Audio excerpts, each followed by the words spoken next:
isso, eu coloquei. Primeiro versículo que eu citei, né? Só para a gente relembrar aí, ninguém perder não perder aí a linha de entendimento. O versículo que eu citei foi Salmo 27:14. Espere no Senhor e seja forte, coragem.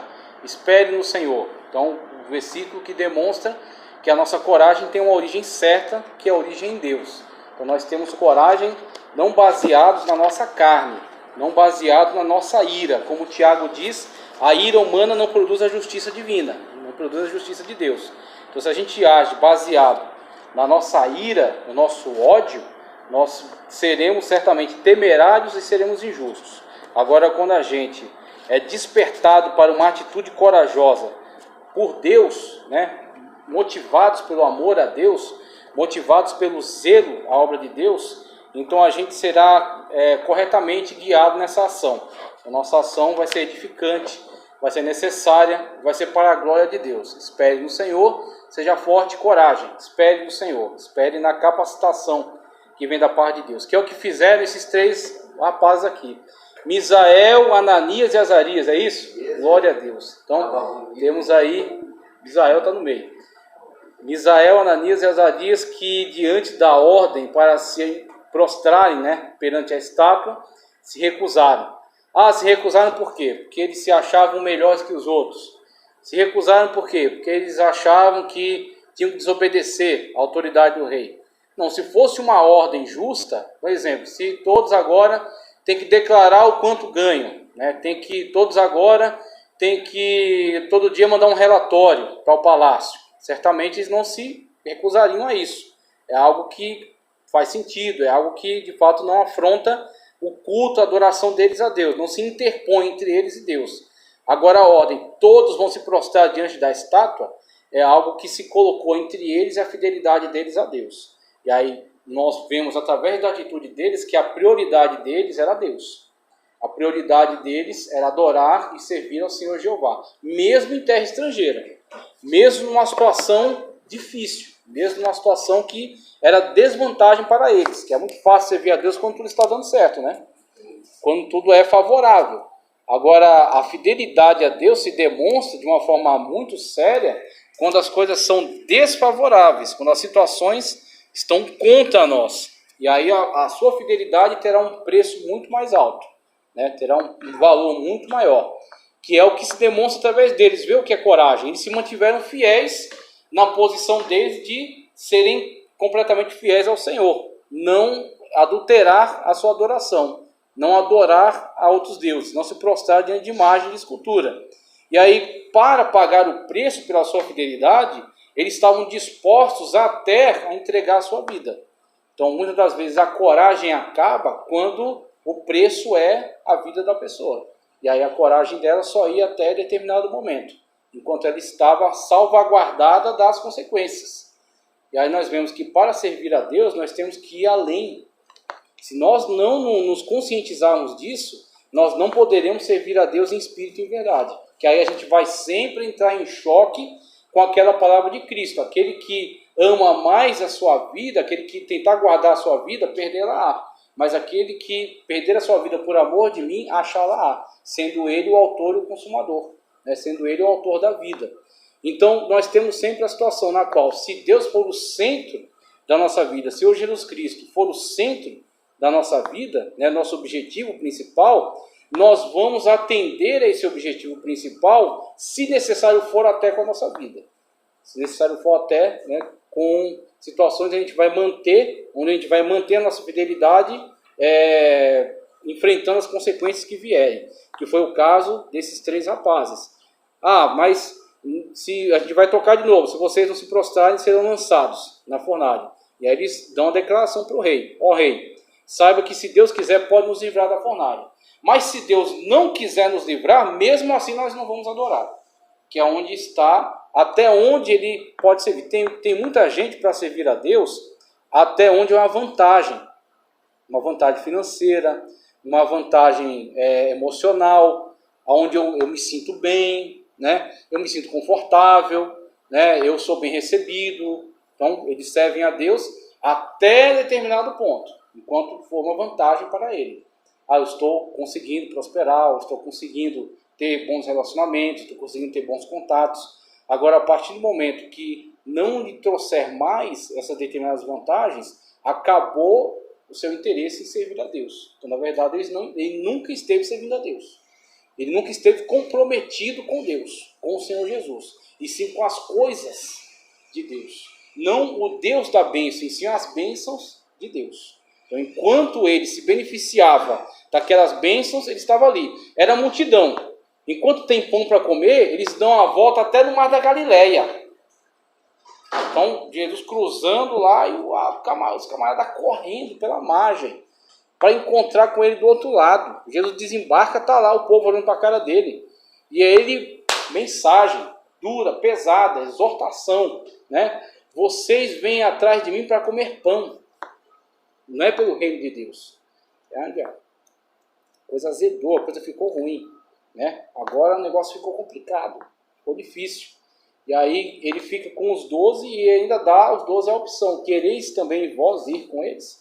Porque ele estava comprometido com o objetivo dele, que é declarar a verdade de Deus na íntegra, na sua inteireza, na sua pureza. E para trazer tal declaração à luz, ele pagou o preço que foi preciso pagar, para declarar toda a verdade acerca de Deus, toda a verdade acerca da missão que ele veio desempenhar. Pagou o preço que foi necessário pagar por isso. Então, nós temos aí o exemplo máximo para nós. Se nós não conseguimos nos espelhar nesse exemplo, nós não vamos conseguir servir a Deus como Deus requer de nós. Pode falar. Coragem, sim, esteve associado, atrelado, porque a fé é o gatilho. Então, quando você tem uma coragem a esse nível, ela está atrelada ao quê? Porque se for, por exemplo, eu tenho coragem para enfrentar essas pessoas, para me livrar desse problema. E aí ele está se confiando no braço da carne, por exemplo. Que aí o salmista critica, né? Muitos dizem: o braço da carne me livrará. Ou seja, a minha própria capacidade. Então, a coragem dele está atrelada à sua força. Uns confiam em carros, outros em cavalos, que são armas de guerra. Então confiam nisso para se livrar da situação. Mas nós faremos menção do nome do Senhor, que é onde tem, aonde está atrelada. E aí você falou, os dois são verdade. É coragem, mas atrelada à fé. A fé de que Deus existe e é um só, e não tem imagem. Então nós estamos aqui dispostos, se preciso for, a ser fiel a esse Deus verdadeiro, até com a nossa vida. Né? Até se for necessário morrendo, mas a gente sabe quem está servindo a Deus de verdade. Eu quero ler esses textos que eu selecionei e passar para os exemplos específicos. Então vamos ler primeiro os textos. Sobre percepção, que eu citei, esta é a minha oração: que o amor de vocês aumente cada vez mais em conhecimento e em toda a percepção. E aí Paulo falando aos Filipenses, primeiro, para que esse conhecimento que vai crescer, que vai se desenvolver, ele é fundamentado em amor. Então a motivação desse conhecimento não é vaidade intelectual, não é simplesmente para se mostrarem, ficar em disputas acadêmicas, intelectuais, mas sim conhecimento que é ligado, né, que está intimamente relacionando-se com o amor fraternal, o amor entre eles. Então, onde ele ora para que haja esse desenvolvimento, né, no amor, no conhecimento, na percepção. Ou seja, para que eles de fato estejam atentos àquilo que é uma necessidade, estejam atentos àquilo que os irmãos precisam, necessitam. E é onde a gente coloca essas qualidades para a liderança. E colocando sempre o termo liderança, não especificamente para cargos eclesiásticos, mas sim para todos aqueles que têm uma atitude proativa no reino de Deus.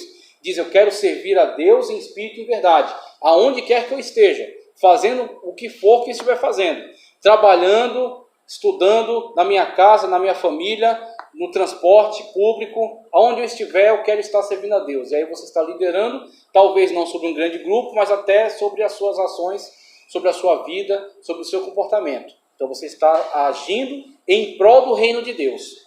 Você está agindo para a glória de Deus. Então você exerce liderança. Então é nesse sentido que estamos aplicando o termo liderança. E aí nesse sentido, aonde traz o sentido de percepção. Perceber, por exemplo, você está aqui na nave da igreja, o pastor está no púlpito, junto dele os presbíteros, os diáconos estão andando para lá e para cá. Pega a criança, pega a água, pega não sei o que, tira o mendigo e não sei o que, e vai controlando ali as situações do culto, né, para que a liturgia aconteça, não seja atrapalhada por nada. E aí você, despertado pelo Espírito Santo, você percebe que uma pessoa está muito contristada. Você percebe que uma pessoa está sofrendo, está em aflição. Você percebe que a pessoa está chorando, talvez. Está com o semblante abatido. E o Espírito Santo impulsiona você a tomar uma ação, uma atitude. Vai até ela, pergunta como ela está, dá um abraço nela, né? Lembra ela acerca do amor de Deus. Pergunta para ela o que ela precisa, qual é a ajuda que ela precisa. Você é impulsionado a fazer isso. Só que existe uma coisinha chamada livre-arbítrio. Deus não vai pegar você pela orelha e vai arrastar até lá. Deus ele vai impulsionar você para essa ação. Ó, Senhor. Agora, se você vai dar lugar ao Espírito Santo de Deus, se você vai ter a sensibilidade e a obediência de se submeter à ordem do Espírito Santo de Deus e completar a ação, quem vai dizer isso é você. Uma coisa é, Deus não vai sair prejudicado. Se não for você, vai ser outro. Então você não vai, você fica com frescura, não vou, sei lá, o que ela vai achar. Não, tá bom, então, não é você? Deus vai levando outra pessoa. E ela vai e dá um abraço na pessoa, às vezes que ela precisava, e conversa, a pessoa chora, né? A pessoa se abre, ela ora, ela menciona a palavra de Deus em alguma situação que veio fortalecer ela. Então você perdeu a oportunidade, é só isso que aconteceu. Você teve uma oportunidade e perdeu. Aí o que Deus vai fazer? Deus, como é amoroso, misericordioso, ele vai lhe dar outra, em outro momento. Normalmente o Espírito Santo de Deus vai tocar em você. Aí você tem percepção. Então o pastor está lá em cima cuidando de tantas coisas. O presbítero também está ocupado com um monte de coisa, preocupado com o culto, com o andamento e tal. Os diáconos também estão correndo atrás de um monte de coisa. É você que Deus quer usar. A igreja é um organismo vivo. Cristo é o cabeça e nós somos todos integrantes. Não existe membro de banco. Não existe simplesmente crente numérico. Não existe crente de credencial. O que existe é um corpo vivo e a cabeça que é Cristo. E a cabeça ela manda comandos para todas as partes do corpo. Se você disser que não, então presta aí um martelo, deixa eu acertar no dedo do seu pé, para ver se a cabeça não vai sentir. Então todo o corpo está conectado. E assim também é o corpo de Cristo. Se você está dentro do corpo de Cristo, e é onde entra a aula de eclesiologia. Estar no corpo de Cristo não é necessariamente pertencer ao rol de membros. Então uma coisa é o rol de membros, as pessoas que integram a instituição, né, que tem uma carteirinha, que deram o nome lá e tal. Então estão no rol de membros. Mas mais importante do que estar no rol de membros é estar no corpo de Cristo. Para estar no corpo de Cristo, tem que ter passado pelo epistrefo, que é uma mudança de direção, tem que ter passado pela metanoia, que é mudança de mente, tem que ser justificado por Cristo Jesus, ser lavado e remido no sangue do Cordeiro, ter o nome escrito no livro da vida. Pronto, aí você está no corpo de Cristo. Você é integrante da igreja local, mas também da igreja universal dos salvos. É com essa igreja que Cristo se comunica. É com essa igreja que Cristo conta. E aí, quando o Espírito Santo de Deus se mover e despertar para uma percepção, ele vai se comunicar com essa igreja. E muitas das vezes algumas pessoas que estão no rol de membros não estão no corpo de Cristo. Não porque sejam proibidos, porque não querem. Está ali porque, sei lá, está passando tempo. Ou porque alguém levou. Ou porque não tem nada melhor para fazer. Então vamos para a igreja. A igreja é um lugar, um ambiente seguro. Hã? Essas pessoas que não estão... Aí quando às vezes uma pessoa te ofende, em vez de você ter a maturidade de relevar e de perdoar, e de entender que aquela pessoa não alcançou o mesmo nível espiritual que você desce ao nível dela. Pronto, aí você se deixou prejudicar por uma pessoa às vezes que nem serve a Deus. É aí onde tem essas questões dentro do corpo de Cristo. Mas percepção é nesse sentido, no sentido de que você tem que estar atento ao que o Espírito Santo de Deus desperta. Ele vai tocar em você para uma ação. Por quê? Porque ele conta com você.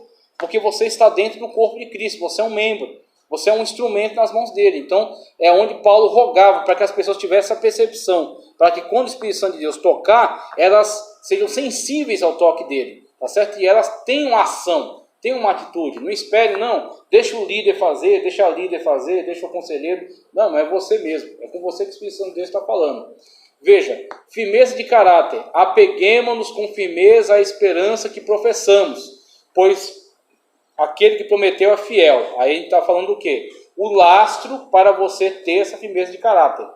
para você não recuar, tá certo? Daquilo que é aconselhado pela palavra de Deus, você permanecer. Aquilo que o salmista diz, que o justo, tá certo? Quando jura, mesmo com prejuízo, ele mantém o juramento. Então, se ele se compromete com alguma coisa, não é porque aquilo com que ele se prometeu não lhe renderá vantagens que ele vai deixar de honrar o seu compromisso. E é onde entra situações diversas, e cada um de vocês poderia me contar uma experiência, porque isso é muito comum, onde para ser fiel a Deus, você sofreu às vezes algum prejuízo. Prejuízo de um irmão, prejuízo de uma situação, você acaba às vezes sofrendo algum dano, mas você fala, não, eu não vou recuar para o nome de Cristo ser envergonhado, para o nome de Cristo ser glorificado nessa situação, eu vou aguentar. Então tem muitas situações assim, quando você lida com um grupo, você tem muitas pessoas às vezes com certas falhas de caráter, certos defeitos que ele adquire ao longo da vida e que precisam ser ainda trabalhados, precisam ser ainda corrigidos. E a palavra de Deus é que vai corrigindo. Vós estáis limpos pela palavra que você tem falado. Né? Então, a palavra de Deus vai sendo aplicada, ela vai tendo abertura e aquilo vai sendo corrigido. E aí, muitas das vezes, aquela pessoa ainda está com aquele defeito. Então, você vê casos de pessoas que não ouvem a opinião das outras, de pessoas que roubam ideias das outras, né?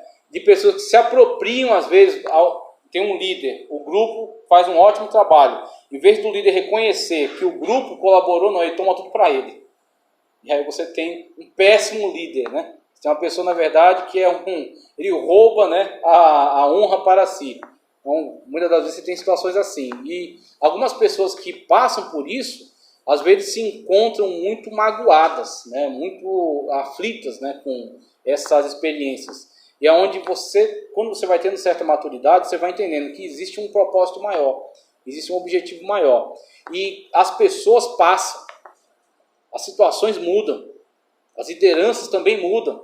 Então, uma situação muitas vezes que é passageira, se você não deixar ela te afetar gravemente, profundamente, se você permanecer firme no Senhor e se manter íntegro naquele seu caráter, não deixando de fazer o certo, porque algumas pessoas estão às vezes se aproveitando de você, aquilo vai passar, vão haver transformações, vão haver mudanças, e Deus vai fazer você ser reconhecido, ou Deus vai honrar você, ou Deus vai colocar você numa posição agora de liderança, porque você passou pela escola de Deus, você passou por um período de provação, sendo aprovado, agora você está pronto para ser usado. Mas é necessário, como o autor dos Hebreus colocou, você ter essa firmeza fundamentada nessa esperança. E a esperança é a fidelidade de Deus.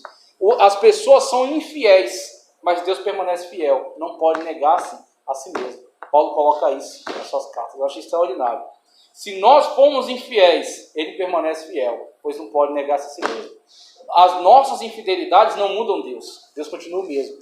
Então Deus continua fiel, mesmo nós sendo infiéis, mesmo nós não merecendo a fidelidade de Deus, mas Deus continua fiel.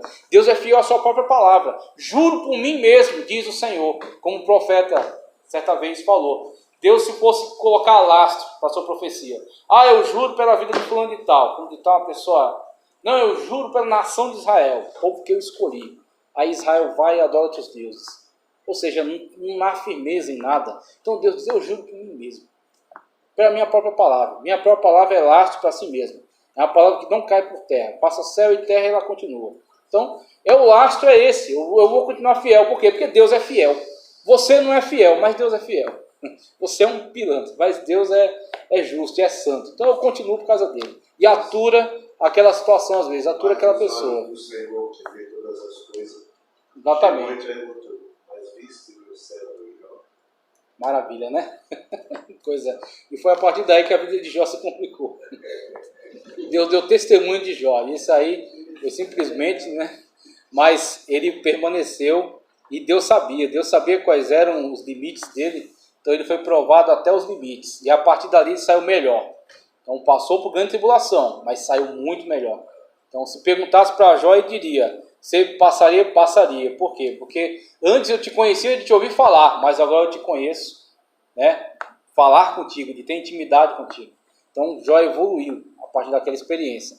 Iniciativa que a gente coloca ali, eu citei, seguiu o israelita até o interior da tenda e atravessou os dois com a lança.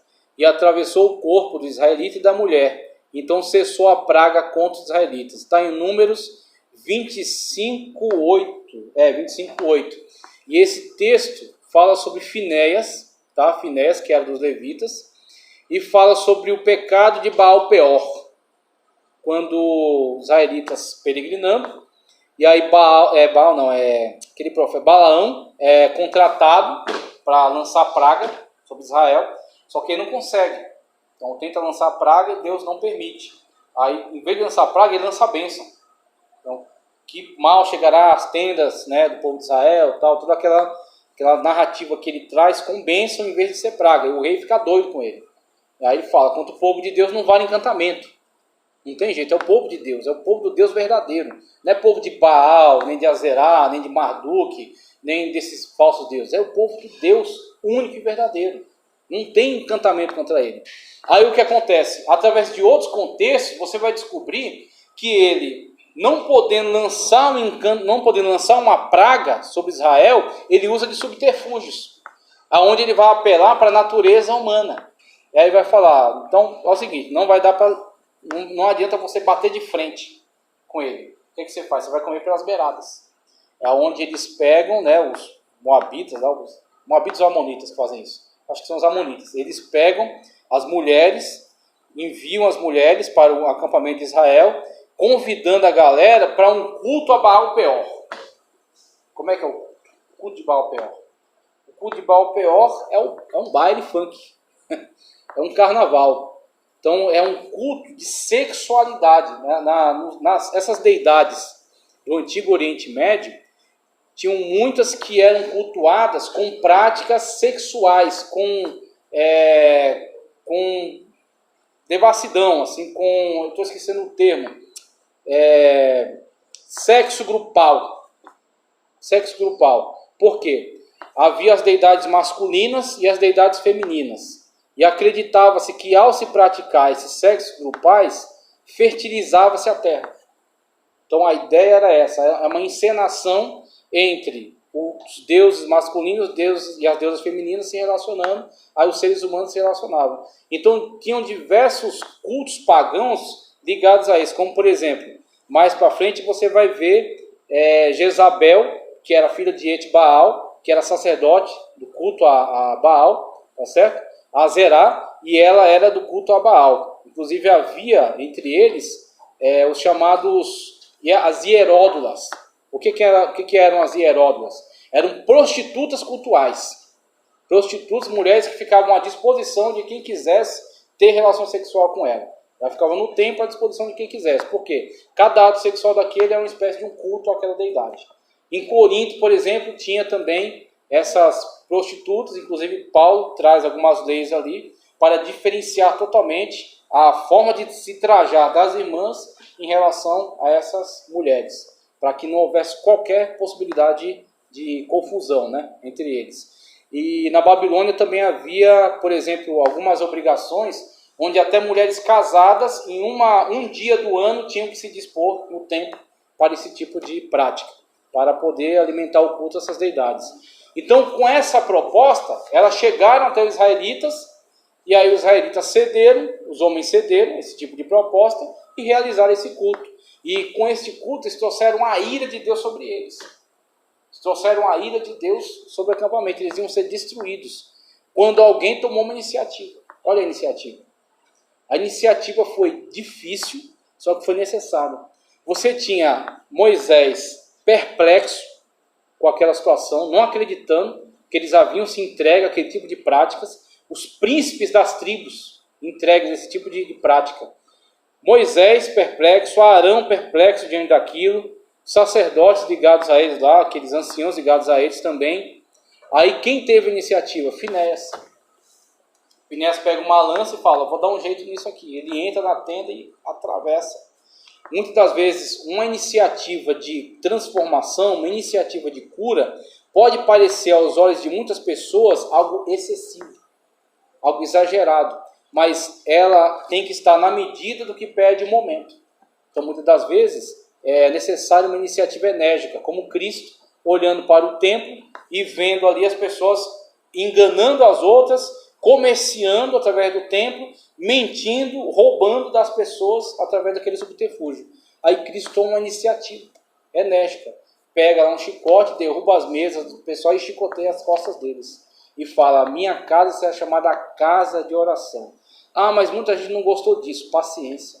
Minha prioridade é Deus. Minha prioridade é a palavra de Deus. Então, se as pessoas gostam ou não. Aí onde tem algumas pessoas pregam e perguntam no final, quem gostou da pregação? Essa é a pior pergunta para se fazer. Pregação não é para as pessoas gostarem. Pregação é para as pessoas ouvirem. Você já parou para pensar se João Batista perguntasse no final, quem gostou da minha mensagem? Ninguém. E daí? A mensagem que eu vim trazer foi essa, não foi outra. E ele morreu, perdeu até a cabeça, por causa da mensagem que ele veio trazer. Mas a mensagem dele foi tão boa que Jesus disse, dos nascidos de mulher, não há ninguém maior do que João Batista. Né? Que esse cabra, esse turrão.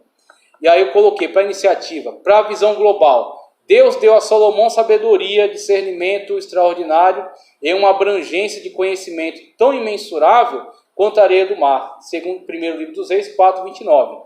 Para a sugestibilidade, passou então pela Síria e pela Sicília, fortalecendo as igrejas. Sugestibilidade, conforme Atos dos Apóstolos, eu trouxe o exemplo dos missionários. Os missionários eram exatamente essas pessoas que iam, né, por esses locais e eles comunicavam a ideia, trazendo as pessoas para o âmbito da salvação em Cristo. E eles tinham que ser para elas o líder. Eles tinham que ser para elas a referência. Eles tinham que trazê-las, como Paulo disse, sede meus imitadores, assim como eu sou de Cristo. Veja que ele se coloca como referência. É necessário que, para que a mensagem seja eficaz, ela seja ouvida e seja observada em você. Se a mensagem não se concretizar em você, ela é vazia. Ela é só um discurso vão, um discurso vazio. É onde você é a sugestão.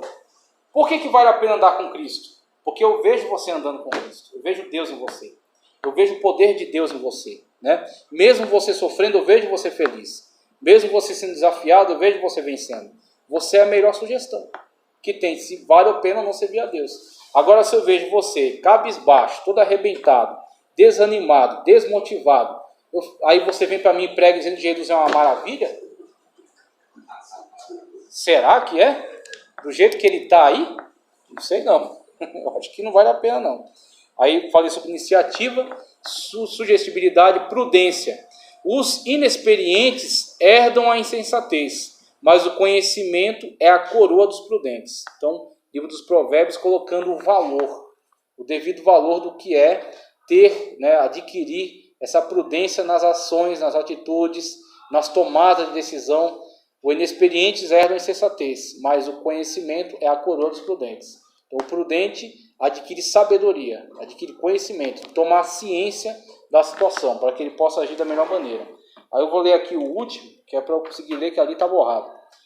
Olha só. Para discernimento, primeiro Efésios 5:10, e aprendem a discernir o que é agradável ao Senhor. Também Provérbios 24:3, com a sabedoria se constrói a casa, e com discernimento se consolida. Provérbios 24:3. E também 1 Coríntios 2:15. Mas quem é espiritual discerne a todas as coisas, mas ele mesmo por ninguém é discernido. E aí você tem algumas características da capacidade de discernimento, que é tanto humana, no sentido de observação. Então, a pessoa que ela ingressa no reino de Deus, a Bíblia Sagrada, ela não apoia ninguém a ser tolo. O livro do Provérbios está cheio de repreensão com as pessoas que são insensatas e que são tolas. O tolo, ele sempre vai se dar mal e vai ser culpa dele. A Bíblia Sagrada sempre incentiva. Olha só a orientação de Cristo, né? Falando para os apóstolos, que eles vão por meio de lobos. Eles são ovelhas e vão por meio de lobos. Ele falou, olha, vocês têm que ser simples como uma pomba. Uma pomba. A pessoa olha, né, um animal inofensivo, né? Não oferece risco. Um animal que não tem nada, não é um pavão. Todo mundo quer ver, né? Chama atenção. Todo mundo quer perseguir, quer pegar, levar para casa. Um pavão, né? Tá chamando a atenção de todo mundo. É simples como uma pomba, mas por outro lado é astuto como uma serpente. Características de um e de outro. A simplicidade, mas a astúcia, né? Agudez de espírito. Então veja, quando Cristo dá esse conselho, para mim, ele é muito perfeito, porque se uma pessoa percebe cada característica que ele extrai de cada figura dessa, ela consegue construir uma conduta que vai ser boa para ela e para quem está em volta dela.